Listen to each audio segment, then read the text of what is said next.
Revenge kitchen, where trust is broken, and justice is baked at 400 degrees. The morning I discovered my 7-year revenge had finally paid off. I was drinking coffee from the same chipped mug I'd used every day since moving into 47 Rosewood Lane. The irony wasn't lost on me. This mug, like everything else in my carefully constructed life, had been touched by Garrett Pembroke's deception. Let me take you back to where it all began. 7 years earlier, I stood in that same kitchen, holding a set of keys that represented 15 years of sacrifice. 15 years of brown bag lunches, second-hand furniture, and declining dinner invitations because every spare dollar went toward my house fund. At 52, most men my age already had their second mortgages, but I'd started late.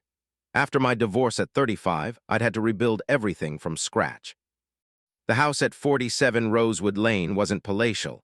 A modest 2-bedroom with original hardwood floors that creaked in all the right places and a kitchen window that caught the morning sun perfectly. But it was mine, or so I thought. Garrett Pembroke had been the selling agent. Tall, athletic despite approaching 50, with the kind of easy charm that made you want to trust him immediately. He'd worn expensive suits that probably cost more than I spent on clothing in a year, and his handshake was firm, confident, the grip of a man who'd never doubted his place in the world. "Dorian, my friend," he'd said during our first meeting, leaning back in his leather chair like we'd known each other for decades. "This property is exactly what you're looking for. Freehold title, which means no straight of fees, no body corporate telling you what color you can paint your front door. Complete independence." The words freehold title had been music to my ears. As a software systems analyst, I was used to dealing with complex regulations and bureaucratic nightmares at work. The last thing I wanted was to come home to more rules and committee meetings. "You're sure about the title?" I'd asked, because 15 years of saving had taught me to be cautious. Garrett's laugh was warm, practiced. "Dorian, I've been selling properties in this area for 12 years. I know these blocks like the back of my hand. Freehold, guaranteed. You'll have complete autonomy over your property." The paperwork had been extensive, but Marcus Rivera, my lawyer, had been thorough. Every document Garrett provided confirmed the freehold status.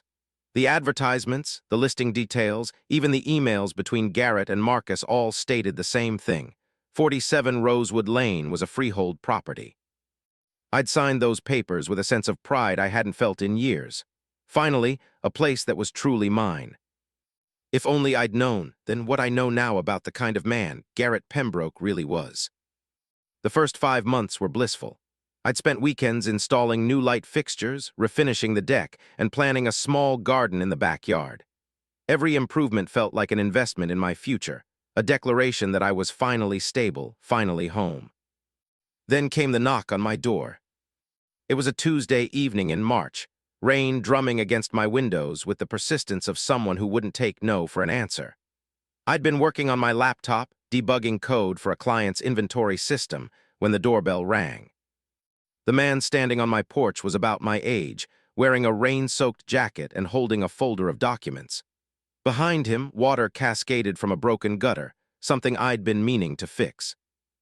"Mr. Castellanos, I'm Jim Bradley. I own the property next door. We need to discuss the insurance situation." I invited him in, offered him coffee, noted the tired lines around his eyes that suggested this conversation wasn't going to be pleasant.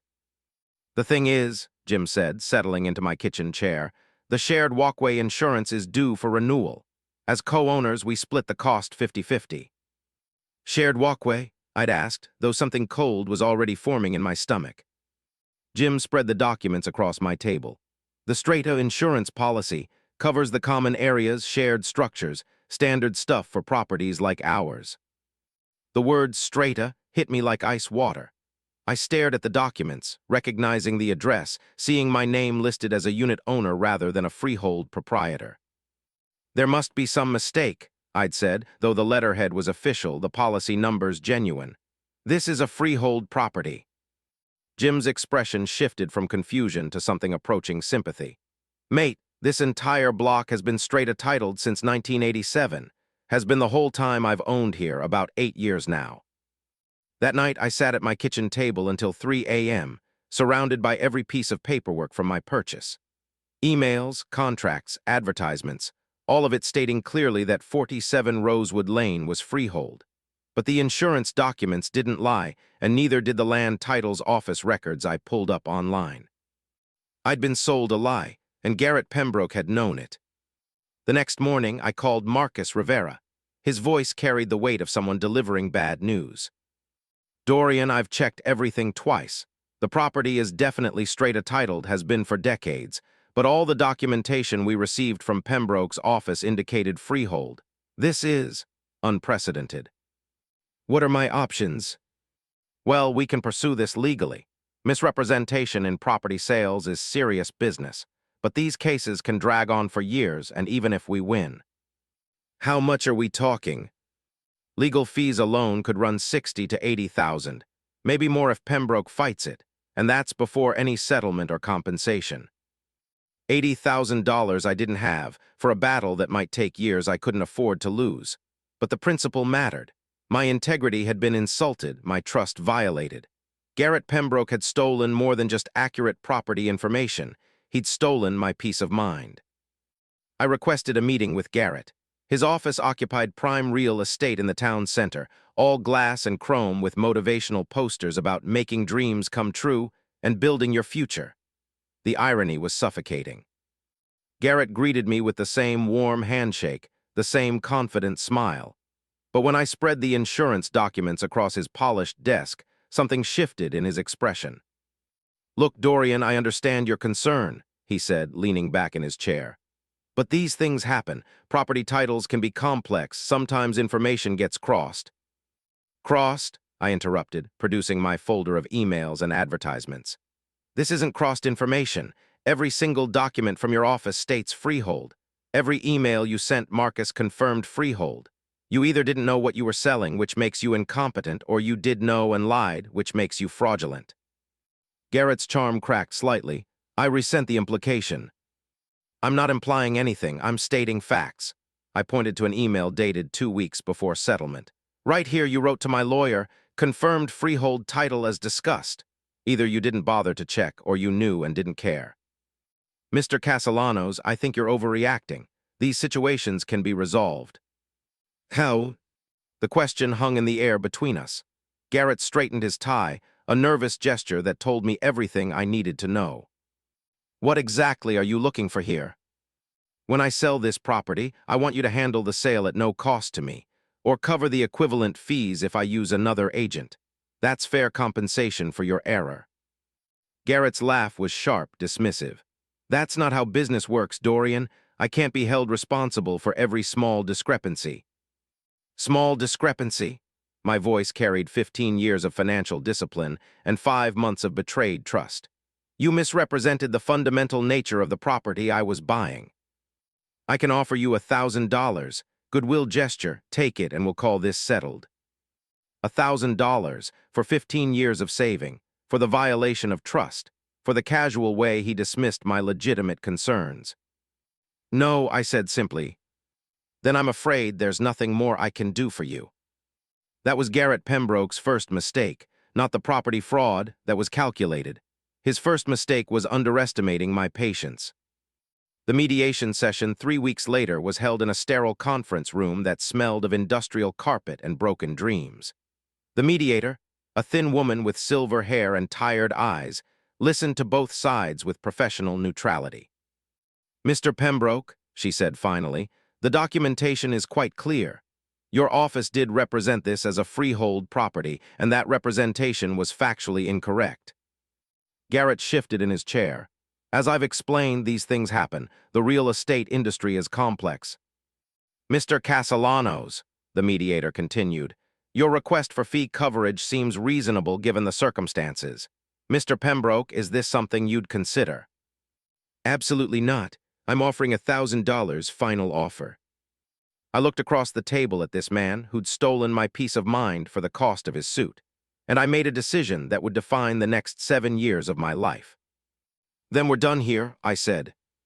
After the mediation, the mediator approached me privately. "Mr. Castellanos, you have grounds for legal action. The evidence is strong."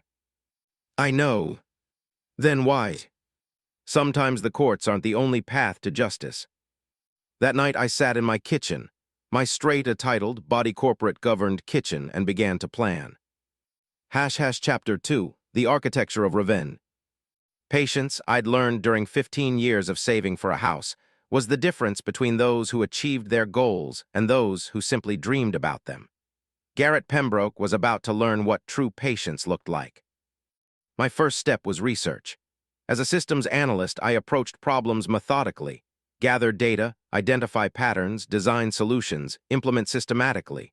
Revenge, I realized, wasn't that different from debugging complex software. You needed to understand the system before you could exploit its vulnerabilities.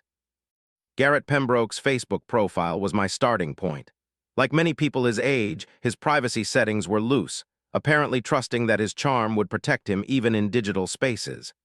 I spent 3 evenings studying his posts, his photos, his interactions.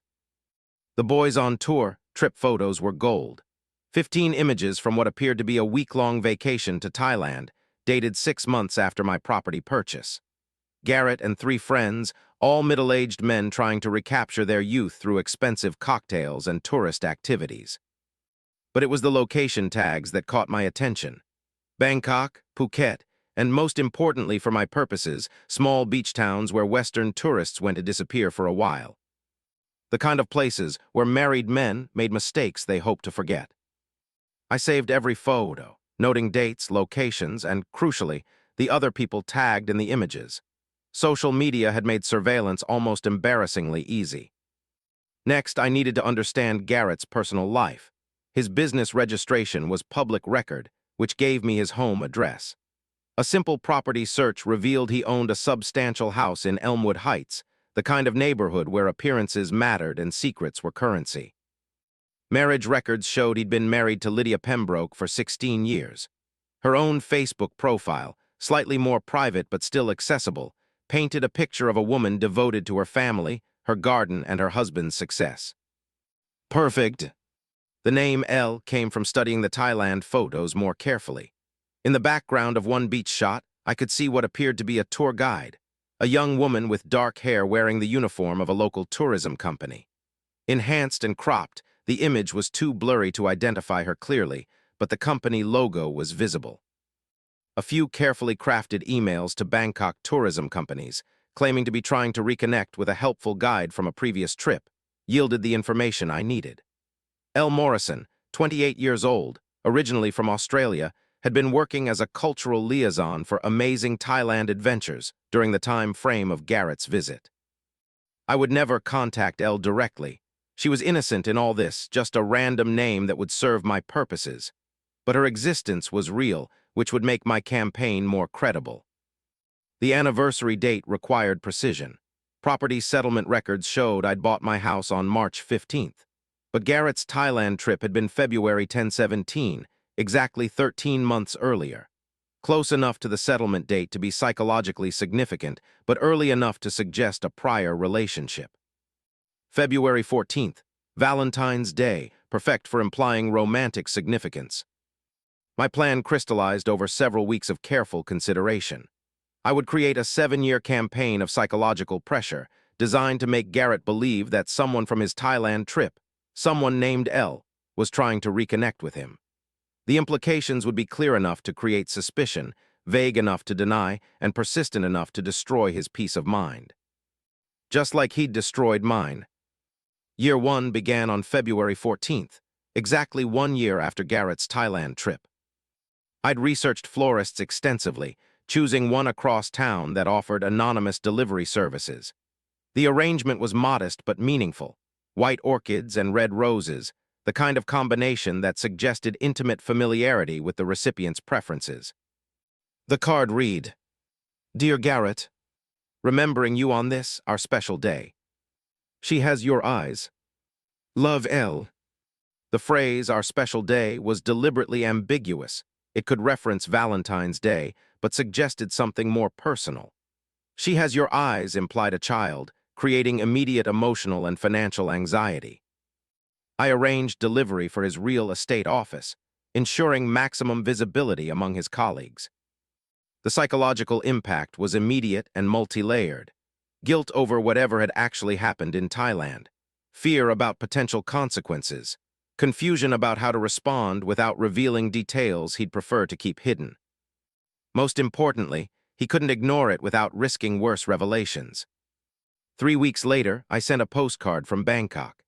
I'd found a postal forwarding service that specialized in international mail for travelers, the kind of business that asked few questions about unusual requests. The postcard showed a generic beach sunset with a simple message. "Thinking of you always. Hope you got my flowers, E." The postmark would confirm the Thailand connection, the timing would suggest ongoing contact, and the brevity would imply intimacy. People who have been lovers don't need elaborate explanations. Garrett's response, according to my surveillance of his social media activity, was immediate. His posting frequency dropped, his photos became more guarded, and most tellingly, he began checking in at locations closer to home rather than broadcasting his movements. He was rattled. Year 2 escalated the pressure. The anniversary flowers were delivered to his home this time, with Lydia signing for them. The message was slightly more explicit. "Dear Garrett, 2 years since our special day. She's growing so fast, looks more like you every day. Missing what we had. Love, L." This time, I added context with international correspondence throughout the year.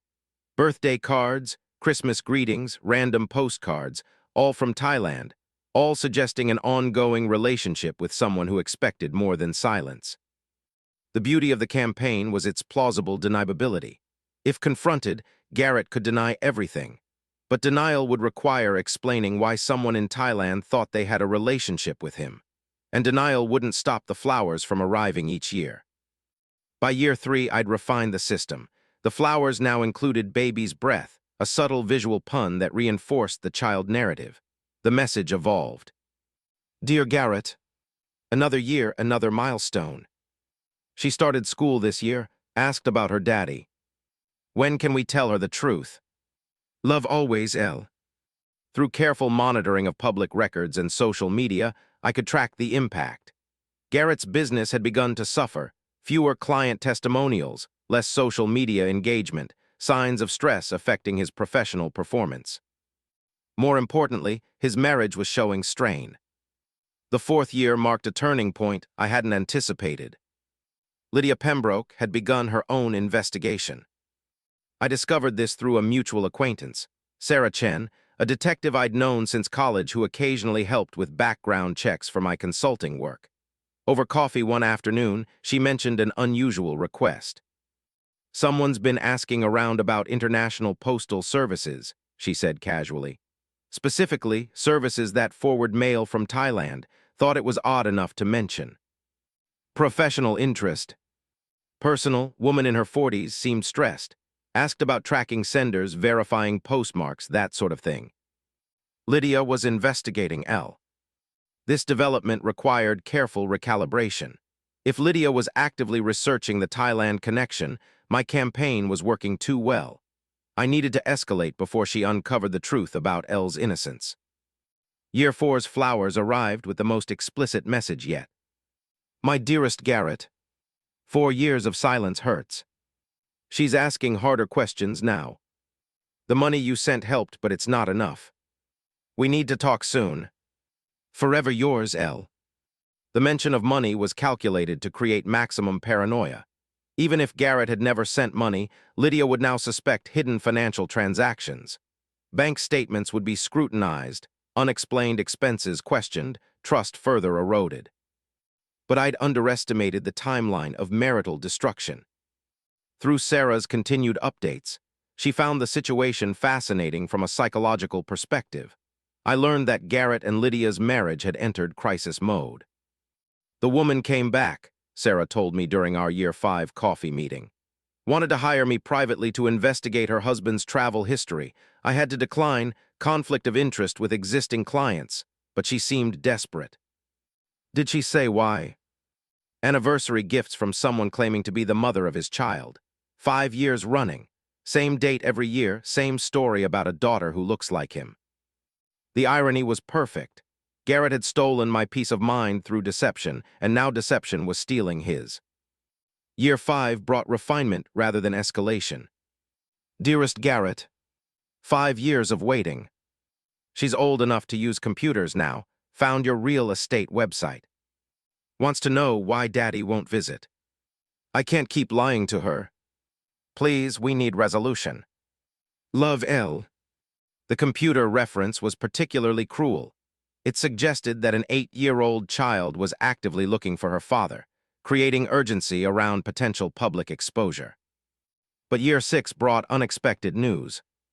Your real estate friend has bigger problems than mysterious flowers, Sarah told me over our regular coffee meeting. I'd maintained these casual check-ins with Sarah throughout the 7-year campaign, always under the guise of general interest in unusual cases. As a detective, she found the psychology of the situation fascinating, never suspecting my involvement. Bigger how? Wife hired a private investigator. Real one, not me. Turns out the timing of those flowers was more significant than anyone realized. Sarah pulled out her phone, scrolling through what appeared to be notes from a professional conversation. February 2016, that's when your guy went to Thailand, right? According to the social media posts, I remember seeing, yes. Well, February 2017 was when his wife got diagnosed with chlamydia. The coffee cup slipped in my hand. This wasn't part of my plan. He brought back more than souvenirs from that trip, Sarah continued. Gave it to his wife, then somehow convinced her it was from her annual physical or some nonsense about dormant infections. She believed him for years. Sweet Jesus, the timing of my campaign had made Lydia realize the connection. The private investigator put it together. Thailand trip, mystery flowers starting exactly 1 year later, wife contracts STD around the same time as the trip. Pretty damning circumstantial evidence. My 7-year campaign of psychological warfare had accidentally exposed real infidelity. What's happening now? Divorce proceedings started last month. She's going after everything: house, business, retirement savings. Claims he's been supporting a secret family in Thailand for 7 years, using the regular flower deliveries as evidence of ongoing contact. I sat in stunned silence, processing the magnitude of what I'd accomplished through pure coincidence. Garrett Pembroke had actually cheated on his wife during that Thailand trip. My fictional campaign had simply helped his wife connect dots she should have connected years earlier. The business is failing too, Sarah added. Hard to sell houses when your personal life is front-page news in a small town. Clients don't trust real estate agents who can't keep their own lives together. Perfect justice, achieved through imperfect means. Year 7's flowers would be my finale. I crafted the message with particular care.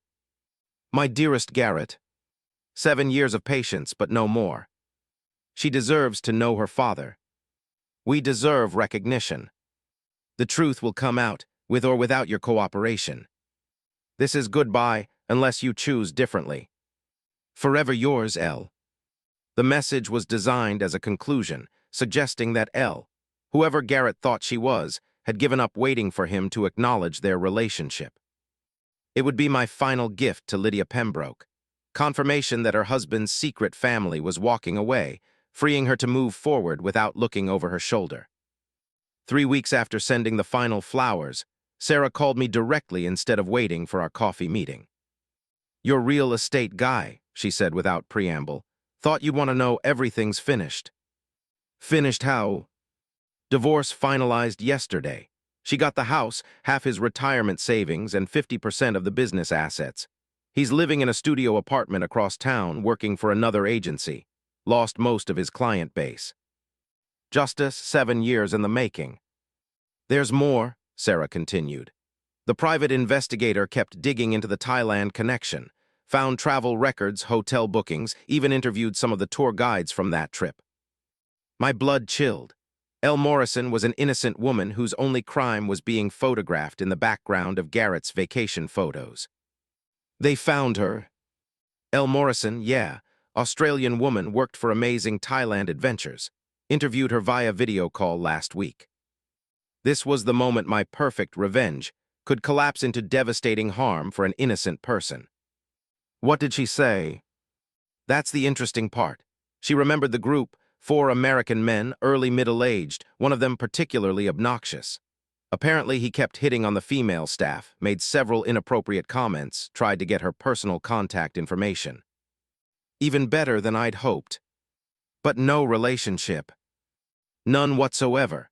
She was professional throughout, declined all his advances, reported his behavior to her supervisor. The supervisor confirmed everything. They had documented complaints about his conduct.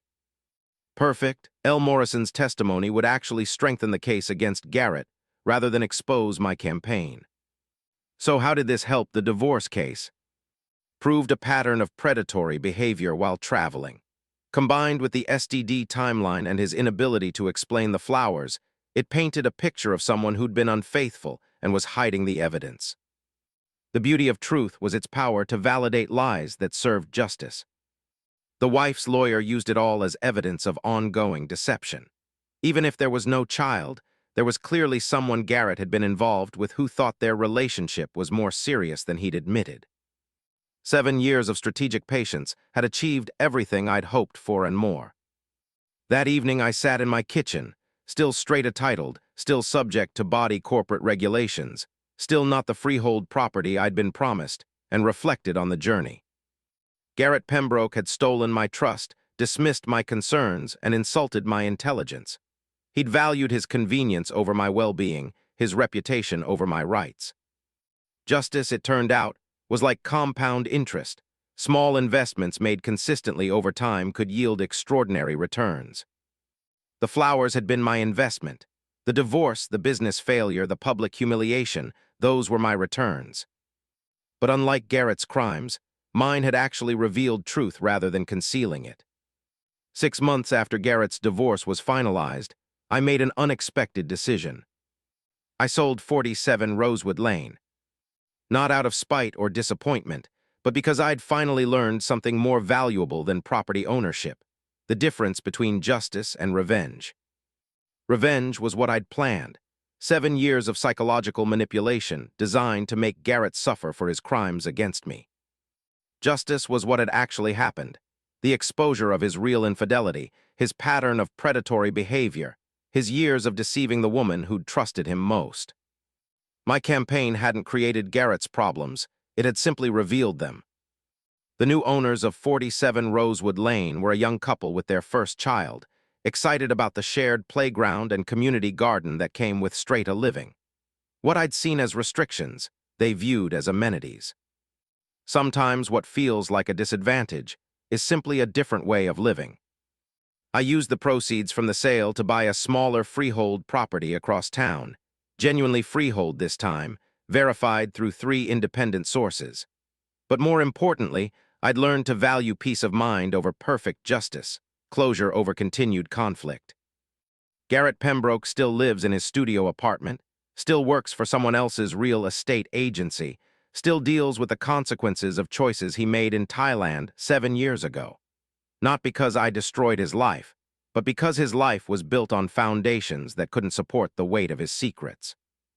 L. Morrison continues working as a tour guide in Thailand, completely unaware that her name became synonymous with justice for someone she'd never actually met. Lydia Pembroke remarried last spring to a man who apparently appreciates honesty more than charm. And I've learned that the most satisfying revenge is the kind that reveals truth rather than creating fiction.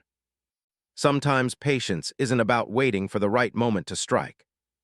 Sometimes patience is about waiting long enough to see that justice finds its own way. The flowers stopped coming after year 7, but their work was already done. Karma, as it turns out, is indeed a patient, spiteful, and vengeful bitch. She just needed someone to help her with the timing. Got thoughts about that ending? I bet you do. Share them below, give a like, subscribe for more, and send this story to someone who enjoys a good plot twist.